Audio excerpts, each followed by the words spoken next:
Online classes में सभी बच्चों का स्वागत है। बच्चों, आज 10th साइंस में हम आपको पढ़ाते हैं ऑक्सीकरण अपचयन अभिक्रियाओं की परिभाषा। दो तरह से हमने परिभाषित कर दिया था।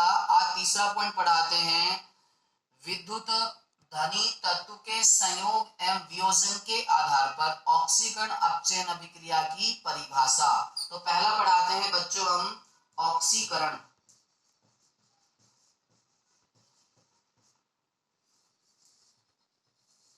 इसमें याद रखना है ऐसी अभिक्रियाएं जिसमें किसी पदार्थ से विद्युत धनी तत्व का निष्कासन होता है, अर्थात किसी पदार्थ से विद्युत धनी तत्व की क्या होती है, कमी होती है, या धन विद्युत तत्व की कमी होती है, उसे हम ऑक्सीकरण अभिक्रिया या उपचयन अभिक्रिया कहते हैं। जैसे उदाहरण लेते हैं बच्चों, ये है जैसे पोटेशियम आयोडाइड है, इसकी क्रिया हम Cl2 के साथ करा देते हैं तो क्या बनता है बच्चों, 2KCl प्लस में I2।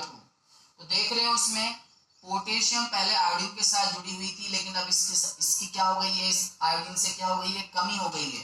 तो पोटेशियम आयोडाइड का आयोडीन में क्या हो रहा है बच्चों, ऑक्सीकरण हो रहा है।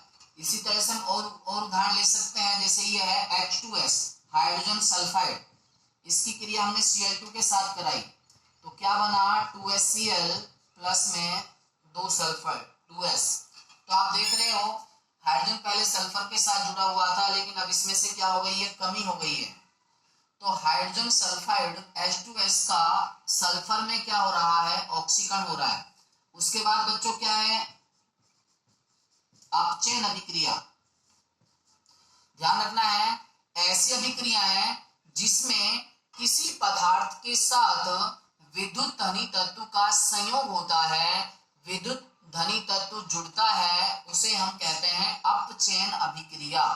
जैसे देखो ये है क्लोरीन, ये कोई पदार्थ है, धन विद्युत तत्व क्या है बच्चों, मैग्नीशियम, इसके साथ इसका क्या हो गया, संयोग हो गया तो MgCl2 बना।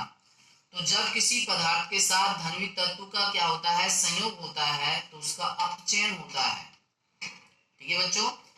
उसके बाद चौथा जो पॉइंट है वो है बच्चों विद्युत ऋणी तत्व के संयोग एवं वियोजन के आधार पर ऑक्सीकरण व अपचयन अभिक्रिया की परिभाषा। चौथा पॉइंट के आधार पर है ये। तो पहला पढ़ेंगे बच्चों ऑक्सीकरण, ऐसी अभिक्रियाएं जिसमें किसी पदार्थ के साथ ऋण विद्युतीय तत्व या विद्युत ऋणी तत्व का संयोग होता है, जुड़ता है, उसे हम ऑक्सीकरण अभिक्रिया कहते हैं। जैसे ये कोई पदार्थ है मैग्नीशियम, इसके साथ विद्युत ऋणी तत्व क्लोरीन संयोग कर रहा है, जुड़ रहा है, तो क्या बनेगा बच्चों, MgCl2 मैग्नीशियम क्लोराइड। इसी तरह से अगली अभिक्रिया क्या है बच्चों, अपचयन अभिक्रिया। अपचयन का मतलब क्या है, ऐसी अभिक्रियाएं जिसमें किसी पदार्थ से विद्युत ऋणी तत्व का निष्कासन होता है, विद्युत ऋणी तत्व की क्या होती है, कमी होती है, उसे अपचयन अभिक्रिया कहते हैं। जैसे ये है FeCl3 का हाइड्रोजन के साथ संयोग किया, क्या बना, FeCl2 प्लस में HCl, संतुलित कर लो इसको। तो आप देख रहे हो FeCl3 3 दूनी 6 Cl है, 2FeCl2 4 Cl बचे, 2 Cl की क्या आ गई, कमी हो गई, तो इस पदार्थ से विद्युत ऋणी तत्व का क्या हो गया, निष्कासन हो गया, अर्थात FeCl3 का FeCl2 में क्या हो रहा है बच्चों, अपचयन हो रहा है। तो आज इतना ही काफी है, कल पढ़ाते हैं 5वां पॉइंट। धन्यवाद।